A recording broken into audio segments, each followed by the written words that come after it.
साधन की लालसा में ही साधन का आरंभ निहित है। यद्यपि साधन की लालसा मानव मात्र में विद्यमान है, परंतु उस लालसा को असाधन युक्त कामनाओं ने आच्छादित कर दिया है।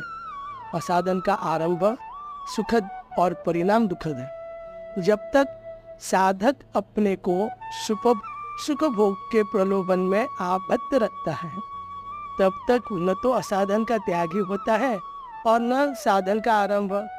असाधन के परिणाम का प्रभाव जो जो सबल तथा स्थायी होता जाता है, त्यों तो ही असाधन जनित सुख लोलुपता स्वयं मिटती जाती है, जिसके मिटते ही असाधन का त्याग और साधन का आरंभ युगपद हो जाता है। वास्तव में तो असाधन का त्याग भी साधन ही है। प्रतिकूलताओं से भयभीत होकर जो हार स्वीकार नहीं करता, अपितु प्रतिकूलता के सदुपयोग में ही प्रयत्नशील रहता है, वह बड़ी ही सुगमता पूर्वक साधन निष्ठ हो जाता है। अतः प्रतिकूलताओं से भयभीत न होने में भी साधन का आरंभ निहित है। प्राकृतिक विधान के अनुसार प्रतिकूलताएं तथा अनुकूलताएं अपने आप आती है, पर वे सदैव न रहेगी। इस अनुभूति का आदर करने पर भी साधन का आरंभ हो जाता है, क्योंकि जो सदैव नहीं रहता वह जीवन नहीं है। उसके सदुपयोग का नाम ही साधन है। सदैव न रहने वाली वस्तुओं से संबंध विच्छेद तथा उनका सदुपयोग करने में न तो पराधीनता ही है और न असमर्थता।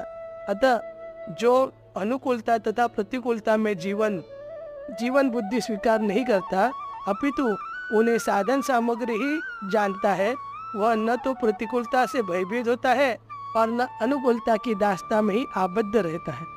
वह बड़ी ही सुगमता पूर्वक प्राप्त परिस्थिति के सदुपयोग से साधन का आरंभ कर सकता है। निज विवेक के प्रकाश में वस्तु व्यक्ति आदि से संबंध विच्छेद द्वारा भी साधन का आरंभ हो सकता है, क्योंकि वस्तु व्यक्ति आदि से संबंध विच्छेद करने पर लोभ मोह आदि दोषों का नाश स्वतः हो जाता है। इस दृष्टि से निज ज्ञान के आधार में भी साधन का आरंभ निहित है। यह नियम है कि वस्तु व्यक्ति आदि से संबंध विच्छेद करने पर प्राप्त वस्तुओं का सदुपयोग और व्यक्तियों की सेवा स्वतः होने लगती है। इस दृष्टि से प्राप्त वस्तुओं का सदुपयोग एवं व्यक्तियों की सेवा द्वारा भी साधन का आरंभ हो सकता है। अपने प्रति होने वाली बुराई सभी को स्वभाव से अप्रिय है, अतः हम किसी का बुरा न चाहें। इस सद्भावना को दृढ़ करने से भी साधन का आरंभ हो सकता है, क्योंकि पवित्र भाव अपवित्रता का नाश करने में समर्थ है।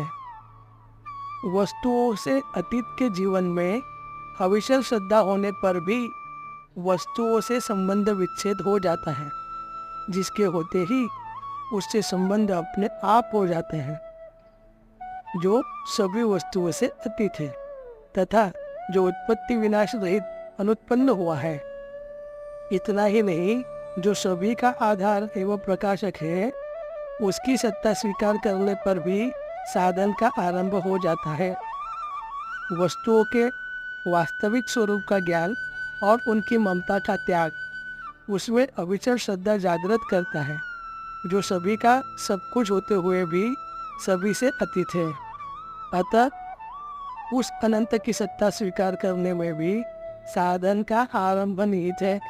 साधन की लालसा कर्तव्य बुद्धि से प्राप्त परिस्थिति का सदुपयोग, विवेक पूर्वक देह आदि वस्तुओं से असंगता, सरल विश्वास पूर्वक वस्तुओं से अतीत के जीवन में श्रद्धापूर्वक अपने साध्य से निराश न होने में साधन का आरंभ निहित है।